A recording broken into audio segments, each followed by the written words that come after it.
mistake with the 2 old cars is that I bought 2 old cars.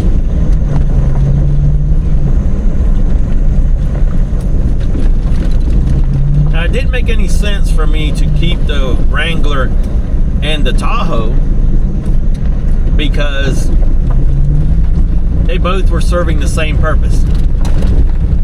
Now, the Tundra and the Wrangler, or the Tahoe and the Tundra, you know, a truck and an SUV for us in our lifestyle, they're serving 2 different purposes, even though they can overlap some. Like, this was fun in the Tundra, is fun in the Tundra. It feels lighter and limbler because obviously it's not as big of a vehicle as this big old monster, but it also doesn't have all the crap inside like this thing has now. So, you know, I think my point with that would be, it'd be nice that one of them would be new and one of them could be old. So let's say I would have bought the Tundra instead of the Tahoe, 20-year-old Tundra and a, you know, 10-year-old Wrangler. And I shouldn't say 10-year-old, just a Wrangler under 100,000 miles that's been taken care of, and I, you know what's going on with it. That would be a better, you know, would have made a little bit more sense, the 2 together. But, you know, I bought the Tahoe, and, well, that's that. I love this Tahoe, please don't get me wrong. Oh my gosh, am I in love with it. The only complaint is that it's old, and it's hard to trust sometimes.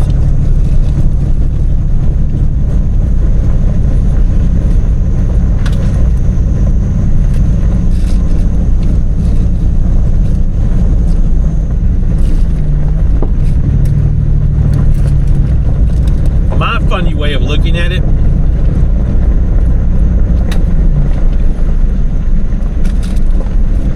is that my easy, for me, a $500 a month payment would be okay, fine, not a problem.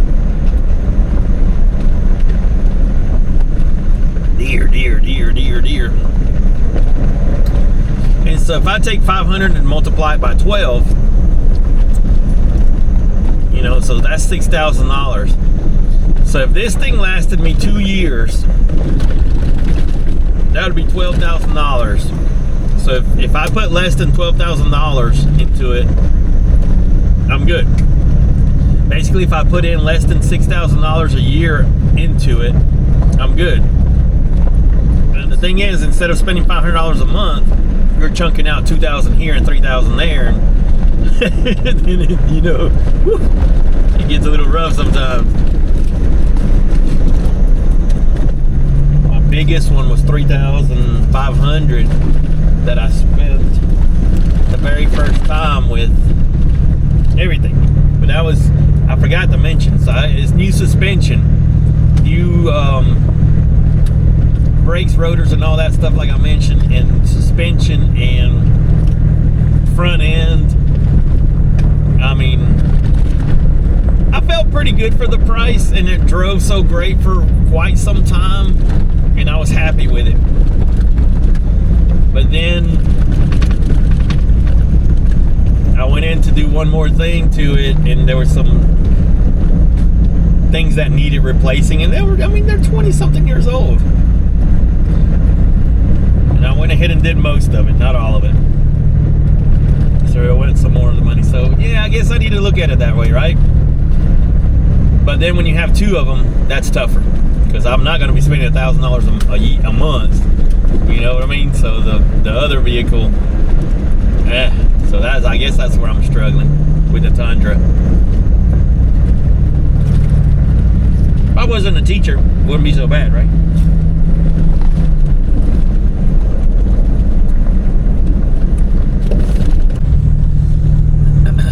So I guess, you know, if you go through, if you use my reasoning, paying $500 a month is a lot easier than chunking out $3,000 or $4,000 or something like that, you know. Damn, that lady didn't even look this way. She saw me and she try to stop. So yeah, you know, man, it's tough. You know, it's tough, and I love this Tahoe, and I'm really contemplating getting rid of the Tundra before I have to start dropping too much money in her. Go ahead and sell the Tundra, and what I would love to replace it with is a Gladiator. That would be cool.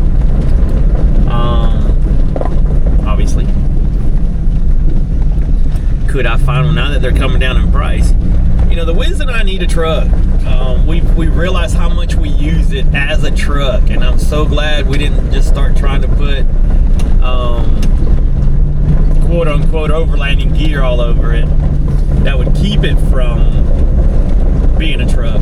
But we have used a bed a lot, and yeah, I mean, we've used it. We used it as a truck. We used it to tow. We used it to things. So if I could take the towing out of this one and leave it on that one, we used it. I mean, we've used it for fun as well, not just as a workhorse at the farm. It's so much easier to throw the bikes inside that thing and go without having to tie everything down. You know, it's been good. And so, yeah, old versus new. You know, there's people might think, oh well, new is better. It's better. It's new. And then some people are like, no, man, the old stuff is better. It's better. And there's a pro and con to everything. Everything in life has a pro and con. If I was filthy rich, you'd be seeing me right now in a Grenadier while driving around like this. I think I said that in another video. I was talking about that, but you know, if I was filthy rich, and I mean sloppy filthy rich, where money was just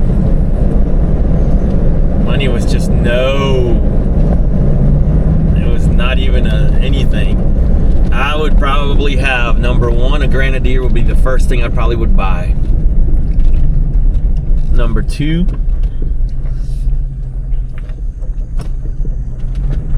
a 4xe Wrangler Rubicon in that dark slate gray.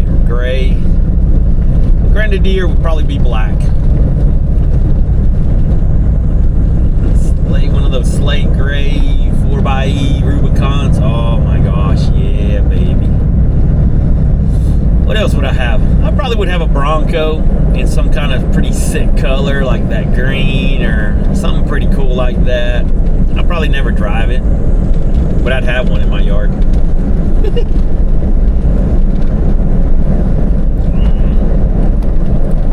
I'd probably have a Tesla. That'd be the only car, you know. That'd be the only car. I would have a Gladiator.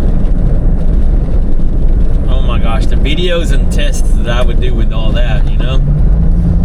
How much fun would I have doing all of that kind of stuff? I do it for the fun, not for the money.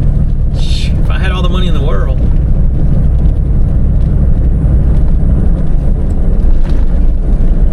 But if I had all that money in the world, and let's say I got it now, like I hit the lottery right now, or some long lost relative sent me $5 billion.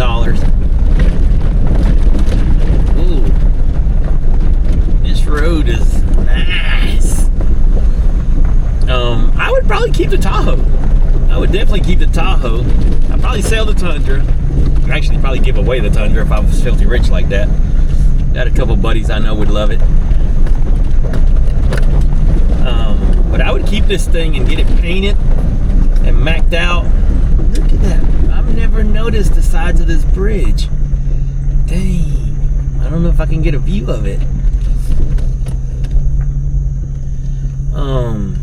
But I would probably paint this thing in a sick, like camo black, gray, dark black, like matte black, glossy black, and dark gray colors. Oh, that would be sick.